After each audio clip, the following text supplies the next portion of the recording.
Hello, everybody. How we doing today? Let me know in the chat if you can hear me loud and clear. Loud and clear.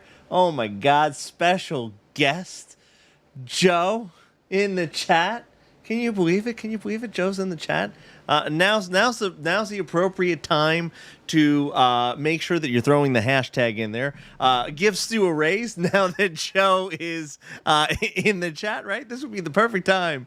So also, guess what? You know, the chants are great. The chants are fantastic. I just want you to know this, though. What I need you to do for me, just keep in mind, is I need you to hit that like button, even if you're watching on recording and you're not participating, in any of the hilarity. So is the connection dropping? Just let me know. Give me a thumbs up in the chat if you can hear me loud and clear. If that is the case, shouldn't have connection issues, but just give me a thumbs up. I want to see that thumbs up so that you guys, so I know that you folks can hear me loud and clear. Okay. So, yes, thumbs up. That's what I like seeing. Yes, thank you for that. Thank you for that. And just what I want you to do is this. I want you guys to know we're just having some technical difficulties here for a little bit. But we're going to give you a really nice, great, fantastic webinar. Tonight we're going to be going over contracts. So what I want you to do is, if you are in the chat with me, if you are here live, what I want you to do is please feel free to ask any questions that you might have. And it looks like I am buffering a little bit. Oy, maybe that could that shouldn't be an issue for too long. Hopefully that clears up in a second. But if you are having any kind of issues with my connection, just let me know in the chat. Just say buffering, Stu, and I'll be able to see that, and I'll know that I'm having some issues. Maybe I could change some settings up here. So hopefully that won't be something that's going to cause us a major issue. But what I want to do is this. I want to go through some practice exam questions with you folks tonight. So we're going to be doing contracts today. So if you do have any questions or concerns, feel free to ask. I see someone said, Muhammad said, I have 2 questions. Feel free to type it into the chat because I'd be more than happy to help you out with that. So let's take a look at the first question. Okay, so, and it looks like I might be buffering a little bit, but like I said, I'm going to try to fix that as we're moving along. So please feel free to ask any questions in the chat, and I'm going to keep the question up here for a nice long time so that we could go over the question at hand and go from there. So the question reads: the buyer has been held to be in default on a contract of sale. If the buyer and seller have not agreed on liquidated damages, the seller could do which of the following? Obtain a court order preventing the buyer from purchasing another property, sue the buyer for compensatory damages, arrange for criminal proceedings, or D, require the buyer to find a substitute purchaser. So, what do you folks think this one's going to be? I see a whole bunch of different answers. I see a couple of you say A. Now, there is going to be no court order that is ever going to prevent a buyer from taking an action such as that. Okay? So this is going to definitely be B, compensatory damages. So there's a couple different types of damages that you could see as in the form of a court order, okay? So Vanessa said, hey, Stu, I just wanted to log on and say thank you for you guys and videos. I passed. Thanks to you guys. Well, congratulations. Hopefully we have a lot more passes in the group as well. Okay. Diana told me we're better now, so thank you for that. It seems like, because I think that you've been telling me about the buffering, so I like that. I like when I have no buffering issues, so thank you for that. But what I was telling you before that is this. We were talking about compensatory, liquidated, and there's also punitive damages. In this one, okay, if they have not agreed to any type of liquidated damages. So they've not agreed on any preset compensation that there would be. What happens is the compensation that they could sue for would be to compensate them for any money that they would have been out. Any money that would have been caused by the default in the contract. So that is compensating them. Punitive means punishment. Like, basically, you've done something egregious, and we need to punish you.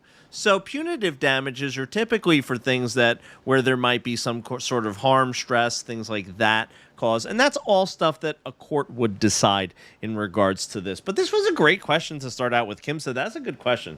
Absolutely 100%. So let's keep moving. Let's keep grooving as we move along. So Blake said, how long is the webinar? Anyone know? I know. We're going to be at least go for like 35, 40 minutes. Because I was like a minute or two late. I think that I might give you a little extra time today, so we'll go more on the longer side, probably closer to 40 minutes. So that's usually what these go for. So let's take a look at this one. During the term of an exclusive authorization and right to sell listing, the broker has a license revoked by the Real Estate Commission. To prove that he is entitled to a commission, he must prove all the following except. So he has to prove all of these except for one. There's one that he doesn't have to prove. And here are your options. 1, that he was licensed at the time that the commission was earned. 2, that he was the procuring cause of the sale. 3, that the buyer and the seller agreed to the sale during the listing term. Or 4, or D. I usually do the letters. Yes, I do the letters. So let me do that. That the listing was legally binding agreement. Okay. So a lot of you are saying B as in brownies. A lot of you are saying B as in brownies. And if you said B as in brownies, give yourself a gold star. That is absolutely fantastic. Because here's the thing. In an exclusive, an exclusive authorization and right to sell, what happens is the broker is entitled to a commission no matter what the story is. No matter what the story is. So, in an exclusive authorization right to sell, now, you might not see it worded exactly like that. There's certain states that they would word it exactly like that. There's some where they would call it just an exclusive right to sell. So, be cognizant of that. They're both the same thing. So, let me ask you in the chat, okay? Let me ask in the chat. What is the difference between an exclusive agency and exclusive right to sell listing? What is the difference? Okay. What is the difference between those two? Let me see. Let me see what you folks say. And yeah, and I'm sorry I was like a minute late. It was funny. I got caught in unexpected traffic. Unexpected traffic was absolutely horrific. It was in an area that should never be traffic ever. And I got stuck in a boatload of it. So I literally came in like they were rooting for me over at the prep agent team. They were saying go, Stu, go. And that's why Joe was jumping in the chat just to make sure that everyone knew that I was on my way. So let's get back to the question at hand. Right, the exclusive right to sell is the broker gets paid no matter what. In an exclusive agency, okay, in an exclusive agency, what happens is this. The seller has a right to sell it on their own without paying a commission. So, and here's the thing. They're both exclusive. So what happens is this. Because they're both exclusive, it both means that the seller's only working with one agent, okay? One brokerage, all right? So that's the situation there. But in an exclusive right to sell, you are guaranteed a commission no matter what. And how I remember that is this. The situation is this. The exclusive right to sell the property is held by the brokerage. That's what it is. They have the exclusive right to sell it, and no one can take it from them. So no matter who sells the property, they're going to get paid. Right? They're going to get paid. They're going to get their money, honey. Okay? That's it. They're getting that. Okay? Exclusive agency. They're exclusive agency. However, the seller's reserving for themselves the right to sell it on their own without paying commission. So, good job. Good job. Fantastic stuff there. So, let's look at the next question. Okay? Next question is, a family rents a house from January 1st to June 30th. This is considered estate for years, periodic tenancy, tenancy at sufferance, or tenancy at will. So is it A, B, C, or D? Now let's say this, okay? These are all are less than freehold estates. Okay, all are less than freehold estates. So we'll definitely go into this and we'll talk about the differences, because I know that a lot of people always have some confusions, some questions about this. So I want to go into these. A lot of you are saying A is an apple crumbly pie. And if you did say A, give yourself a gold star. Guess what? Give yourself a gold star if you said B, C, or D too, because I just feel like I'm generous. But A is the right answer. So let's talk about why that's the right answer. So an estate for years is this. An estate for years has an end date. Okay? An estate for years 100% has an end date. All right? So as soon as you have a lease that has a definitive end date, that is considered an estate for years. So let's go through. Let's not mince words here. Let's make sure that we know what each one of these is. What about a periodic tenancy? What's a periodic tenancy?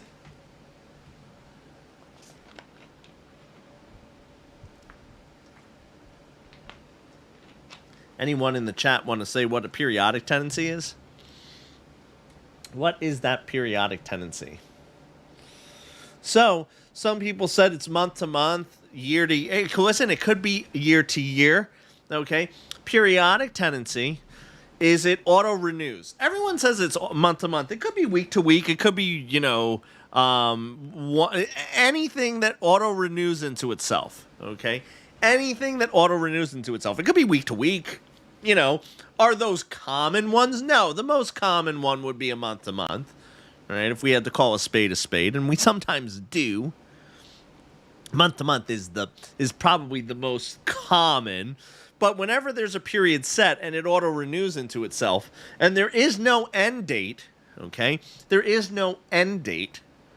Then what happens is it's going to be a periodic tenancy. So if we make payments on a periodic basis, okay, in a periodic basis, okay, what happens is this: if you make payments on a periodic basis, you have a periodic tenancy, okay. So if we know what the period of time is that's been established, that would be the situation there, okay. So Muhammad asked a question about joint tenancy and tenancy in severalty. I'm going to read it just to see, because I see you put it in here a lot. So I want to make sure that there might be a question that's a good one. Might be one that I save for later on. I have to see. So, Stu, if a married couple lives together and the wife changes the deed from severalty to joint tenancy without being recorded, the husband knowing it, so if she owned a property, they would only be able to be tenants in common because they don't meet the unity of time, title, interest, and possession. So if you could clean up that question, what I would do is I would say tag me in Facebook, because tomorrow is Facebook Friday. So I'd be more than happy to answer that question, because there's definitely probably something that you're not transposing correctly there. Because again, if they go from severalty to joint tenancy, impossible, because you don't have the unity of time, title, and possession.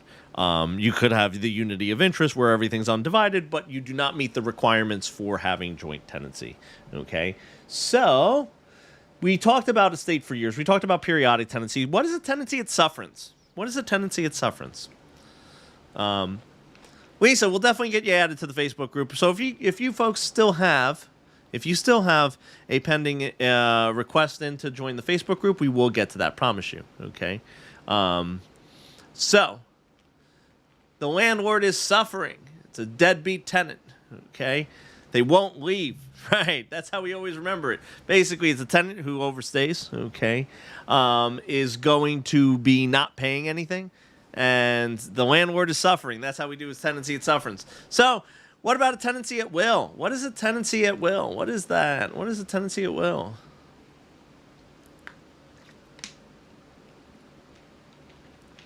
So, tenancy at will is going to be this.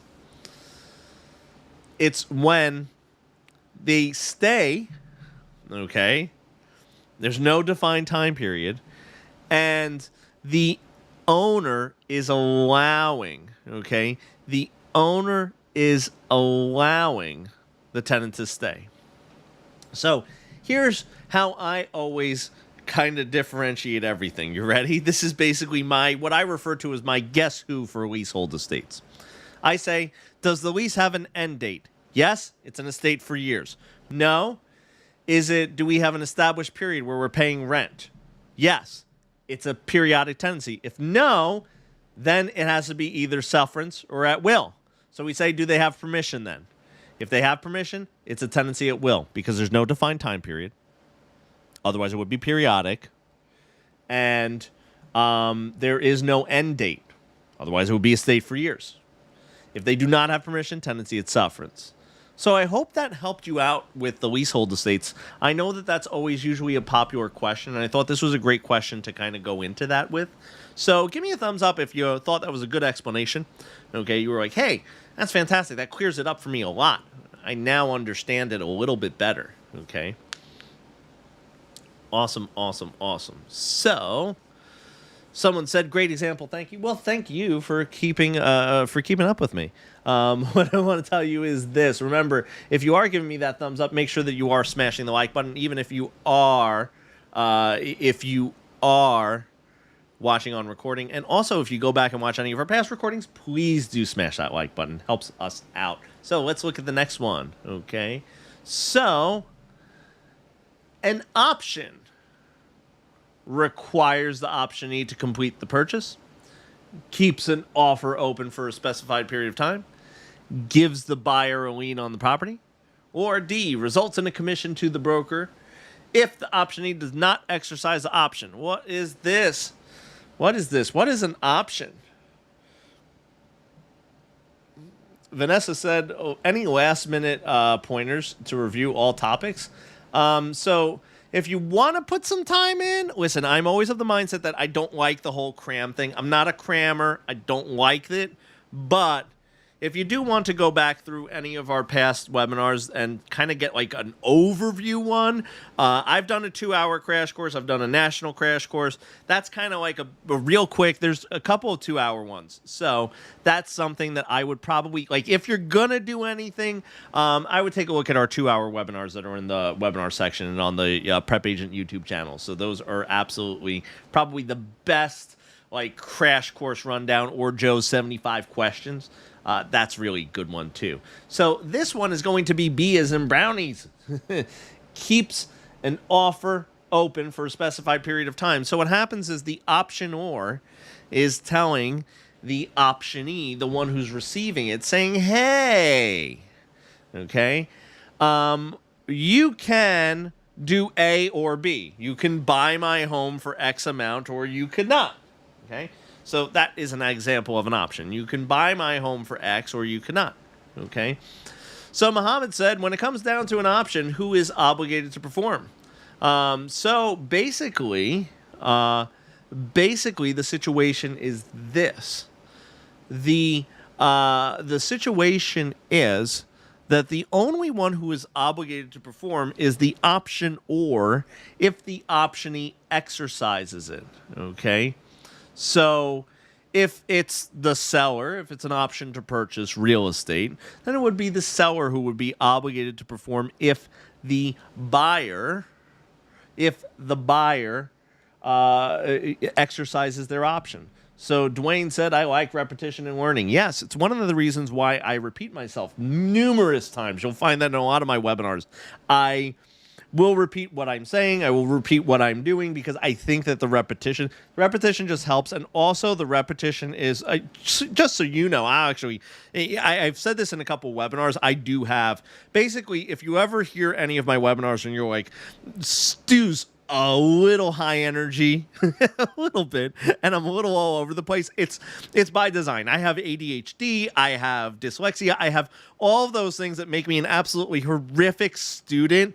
Makes me a wonderful, fun, engaging instructor for some. I know I am not the perfect instructor. I don't think there is a perfect instructor. That's why we have such great differences between us. There's a lot of, I mean, look, you have 3 very different instructors here. So if you don't like any of my webinars, definitely go out and check Joe out, check Cynthia, because those probably will hit closer to home. But with me, repetition just helps me as well as an instructor to make sure that I'm saying the right thing, because sometimes there's something that slips up. Sometimes something comes out, like a little weird. And also, too, I tell you folks all the time, make sure you are repeating it, because sometimes you need to look at your vocab words, okay? And you need to, and what you need to do is you need to say it out loud a couple times, and you need to say that. And I see a lot of love coming through. Someone said, are you and Joe related? No one has ever seen us in the same room at the same time. So actually, we might be the same person. You just might not know it. Just have a little bit of a difference of personality. This is our split personality, right? So let's keep this going. Let's look at the next one. Which of the following is necessary for real property conditional installment sales contract to be valid? First one is lawful object, competent parties, offer and acceptance, and legally sufficient writing. Okay. Second one is consideration, offer and acceptance, mutuality, competent parties, and legally sufficient writing. The third one is consideration, offer and acceptance, lawful object, competent parties, and legally sufficient writing. And the last one is consideration, offer and acceptance, express time element, and price. Someone said, you're a beast. You're simply the best. Yes, I love it. I love it. Now, listen, this is the type of question, and I'm going back to kind of like some of the things that I struggle with. This is the type of question where I would advise you to take 10 seconds. Okay, take 10 seconds to really kind of think about what you know, what the question's asking, and see if you can match those two together. Because these are the kind of things, I know when they list things like this, and I have to see the differences between them, sometimes, again, with my dyslexia, my learning disabilities, my things that I have struggled with, this question would be really, really, like, I would probably read the answers about 100 times. So a lot of you are saying C as in cookies, okay? So the answer to this one, okay, don't buffer on me, no, computer, internet. I'm having a dial-up issue. Look at this. Listen. We're going to get the answer to this one. I'm not going to tease you like that. Just give me a second. We're going to get there. Okay? My internet. We could tell each other stories while my internet's being the internet. I've been in real estate for 18 years. Oh, look at this. I'm going to get to the last one, okay? So for those of you who don't know, you could actually go to the last question. Oh, man, it didn't do it. Okay, that was, sorry, internet. But what I'm going to tell you is this. What you need to have a legal binding contract, we're going to talk about it, okay? You need to have CLOC, C-L-O-C. Now, some people like Cynthia says that it's colic, and here's what I'm going to tell you. I always use C-L-O-C because, listen to what I'm going to say. The reason I say that is because sometimes in real estate contract law, they will ask you on the test questions about contracts in general, not just real estate contracts. So what happens is this. I'll explain what the acronym is and what also COLIC is that Cynthia refers to when she teaches the contracts webinars. So CLOC, C-L-O-C, is competent parties, legal object, offer and acceptance, and consideration. Now, I'm also kind of somewhat answering this question as well as you're looking at it. And then colic is all those with an I in the middle, which is in writing. That is going to be for any real estate sales contract any exclusive listing, as well as any lease for more than a year. So any lease for more than a year, real estate sales contract, and any exclusive listings. Now, let's look at this one right here, and let's see what we're missing on this one and what the answer is. So it says all the following are essential elements of each and every concept except capable parties, proper writing, lawful object, or mutual consent. The answer to this one is going to be proper writing, because as I said in my explanation before even leading up to this, not every contract needs to be in writing in order to be enforceable. So what do I mean by it doesn't need to be in writing to be enforceable? And if you're liking what you're seeing, remember, hit that like button. Okay. So I was asking you, what does it mean that I'm saying, hey, this is enforceable? This is an enforceable contract.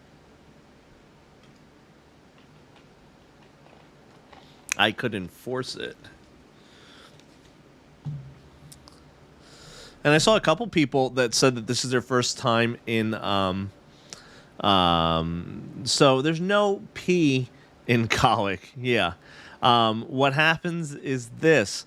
So for anyone who's saying I am online, I am online, I am here, I am doing this. So Ashley, I don't know if anyone wants to tell Ashley I am here. She might just be far behind because I see a couple people in the chat. And also I was saying, bottom line is if this is your first time in the webinars, please give me a big smiley face. I want to say hello to you.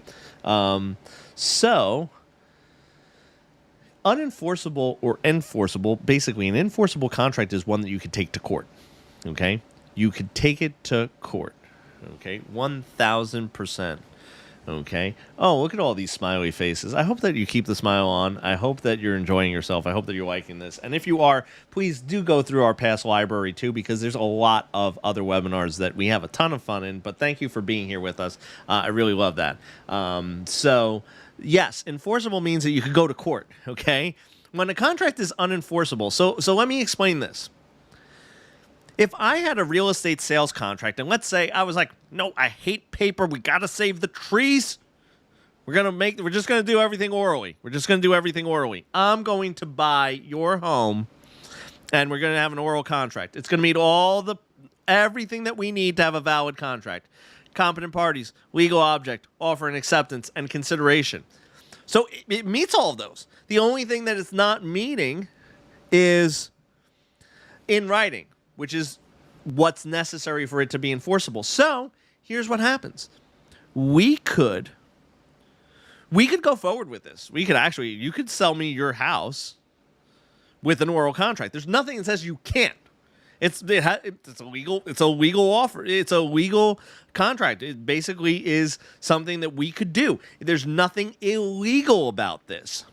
But what happens is if one of us wanted to back out and just be like, deuces, peace, I'm not doing this. The other one wouldn't have a leg to stand on. They couldn't take it to court to enforce it. So that's the difference where a lot of you always get confused with void and voidable, enforceable and unenforceable. So an enforceable contract is one that you could take to court. An unenforceable one, like an oral contract for the sale of real property, is one that just can't be taken to court. So, again, welcome to everybody who's a newbie here. I really love seeing the new faces. Welcome to the Stew Crew. We have a ton of fun, and we try to get some information into your head. So what I want to tell you is this. Give me a thumbs up in the chat if that was a good explanation for you, if that helped clear some things up for you for enforceable, unenforceable, things like that. Because I want to make sure that you folks are getting that information, and you're getting it clearly. So I just want to make sure that we're good there. Thumbs up. Oh man, I love it. Thank you. So let's keep it moving and grooving. An optionor and an optionee make a contract for an option on a commercial piece of property. If the optionee decides to exercise his option, when must he perform? A, must exercise his option under the terms of the option contract. B, he must exercise his option within 6 months under state law. C, he must exercise his option when the optionor demands it. You must do this now. Or D, he can exercise his option whenever he wants. A lot of you were saying A is an apple crumbly pie. Ooh, apple crumbly pie. Who doesn't like that? Let's look at that. It is definitely going to be apple crumbly pie. Give yourself a gold star. Give yourself an apple pie if you have it at home. So what I want to tell you is this.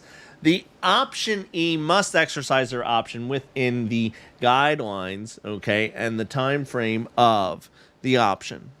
Must always do that, okay? So basically what happens is this. If they say, hey, you can buy my home for $200,000 by June 30th, okay, then what happens is this. You have until June 30th to exercise that option to do that, okay?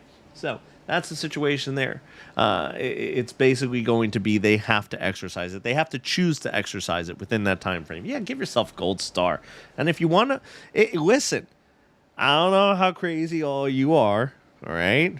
But if you want to play the Prep Agent Stu Crew webinar take-home game, you could go onto Amazon.com, get yourself a sheet of gold star stickers, and just start playing at home. You just start sticking them to yourself. Here's the thing: you probably think I'm really crazy and that I do not have gold star stickers. I do have gold star stickers. My wife has a Cricut, and I have a gold star shirt. I wear that sometimes on the webinars, so trust me, I love the gold stars. So do play the take-home game, the take-home version of the Stu Crew webinars. You have a ton of fun, and at least you laugh a little bit. Even if you get a question wrong, give yourself a gold star cheap. Pull two off. Even when I tell you just take one, take two.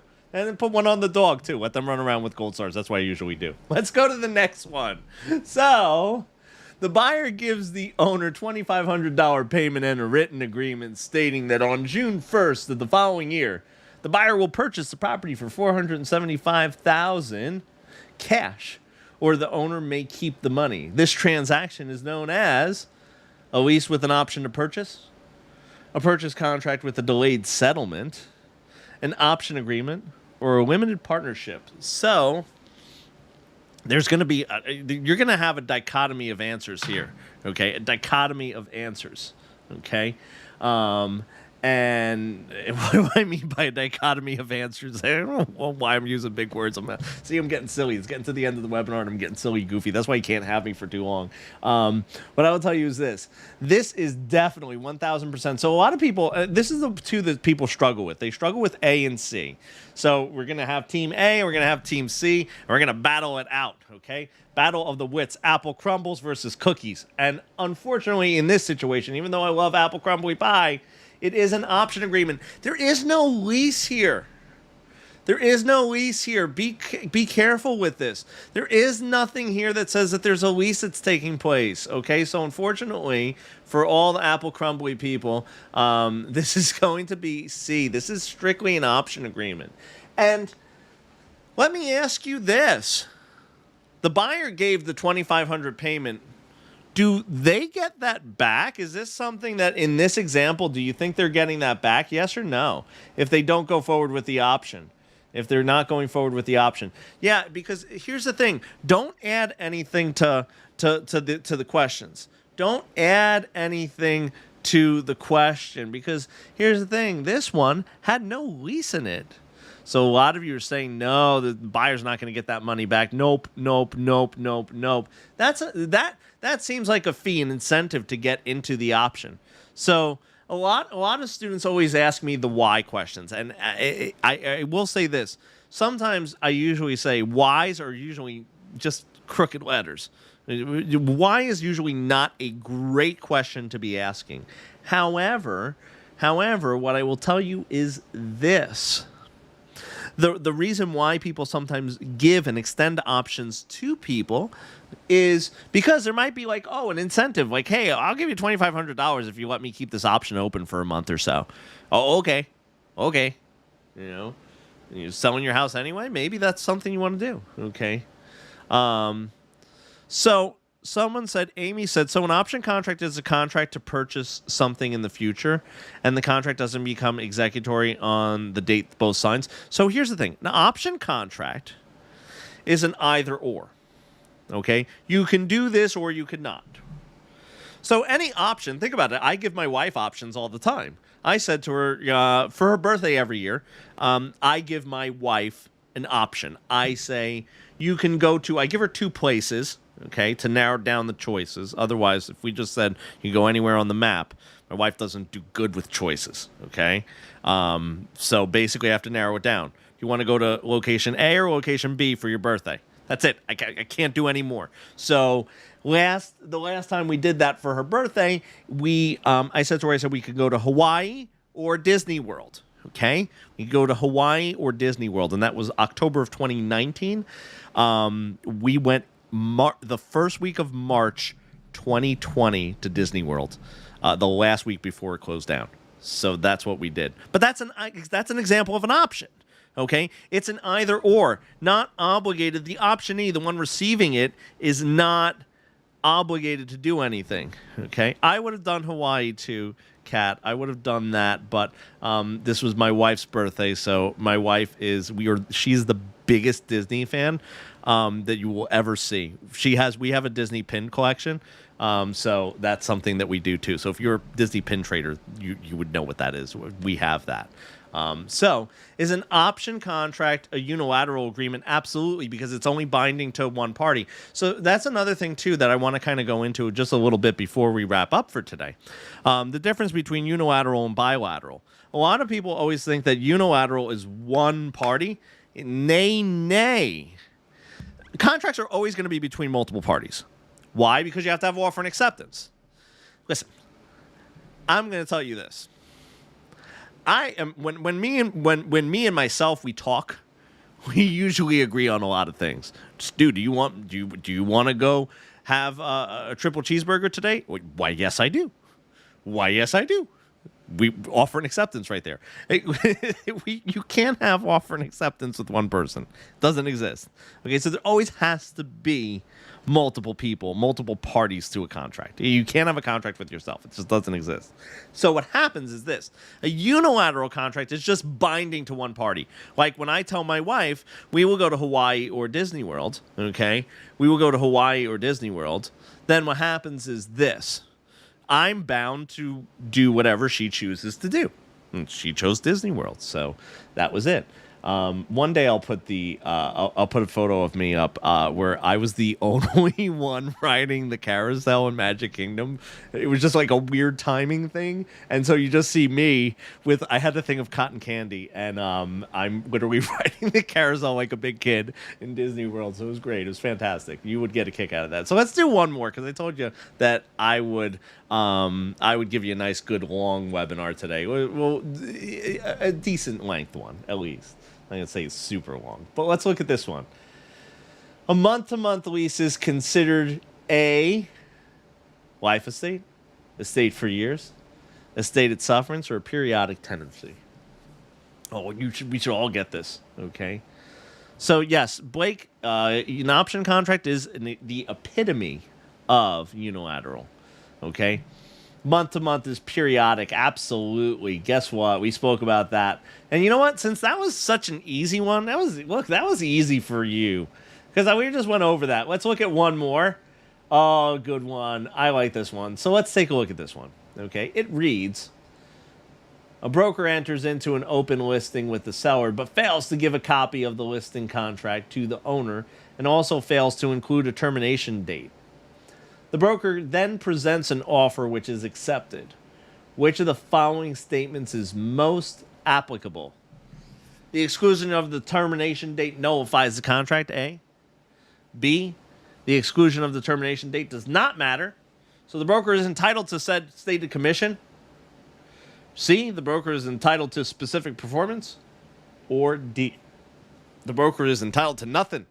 To bubkiss. To get the hiccups. Oh no. This is going to be a bad night. So let's look at this one. This one's going to be B as in Brownie. The exclusion of the termination date does not matter because the termination date is only needed for any of our exclusive listings. Open listings do not need to have a termination date. They don't need to be in writing either, just so you know. They don't need to be in writing at all. So that is the situation there. Open listings are basically, if it's open, it's going to be multiple brokers. As my 83-year-old real estate instruction mentor says, this is what he says, and it's just it makes me chuckle every time I hear it. Whenever he explains, and you have to picture an 83-year-old man with a fedora and tennis balls on the walker. Just basically every stereotype checks every single box. Okay, he comes into the class and this is what he says. He goes, "The open listing is the floozy listing." And I chuckled. I said, "Who uses the word floozy?" He says, "I do." So it's a floozy listing. The seller is working with multiple brokers, okay? And it's a situation where whoever brings about the buyer is the procuring cause is going to 110% get that commission. So you folks said one more question. I promised you that I would do one more. Yeah, why not? It looks like I'm not giving up the reins of the YouTube channel yet. I'm gonna keep going. So listen, I need you, if you're following along with me, smash the like button, please, because that helps us out. I really, really, really do appreciate that. We appreciate it. So smash the like button on all of our videos, even if you're watching on recording. So thank you for sticking with me. So let's look at this one.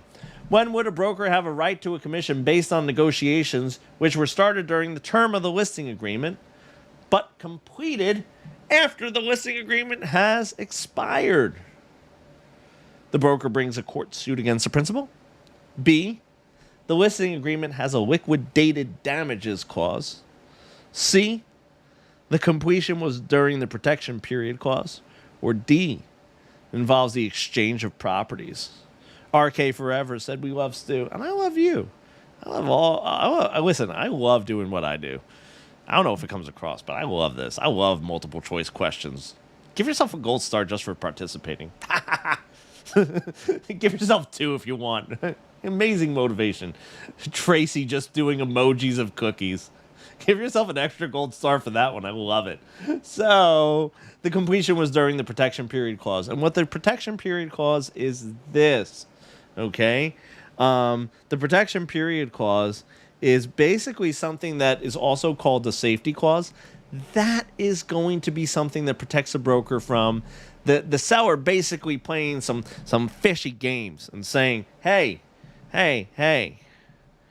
I'm going to try to circumvent you. I'm going to try to cut you out of a commission, okay? No one cuts Stu out of a commission. I need to feed my dogs. I need to buy more gold stars.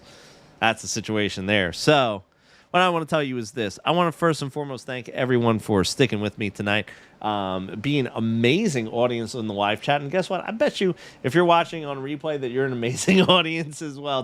I don't forget about you. So like I said, make sure that you hit that like button. What I want to tell you guys is this. If you are looking for private tutoring sessions, if you go to prepagent.com, go to the upper right-hand corner, you will see private tutoring with myself and Cynthia. Do you need to hit contact Cynthia? No. Do you need to contact Stu? No. All you do is just click schedule your session, and we'll be able to help you out on a one-to-one basis. Make sure that you schedule ahead of time if you are going to make this a part of your study plan. Because I hate it with a passion, seeing people who email me and say, "Stu, do you have anything today?" The answer is probably 9.5 out of 10 times, nay. And I don't want to send nay emails. I want to send yay emails. So what I like doing is this. Make sure that if you do want to have me or Cynthia help you out, please do make this a regular part of your study plan. Make sure you schedule your sessions early. We do allow bookings at least out for 30 days, if not more sometimes. So please do check that out. And once again, what I will tell you is this. Thank you so much. Remember to hit that like button, and I'm going to see you real soon.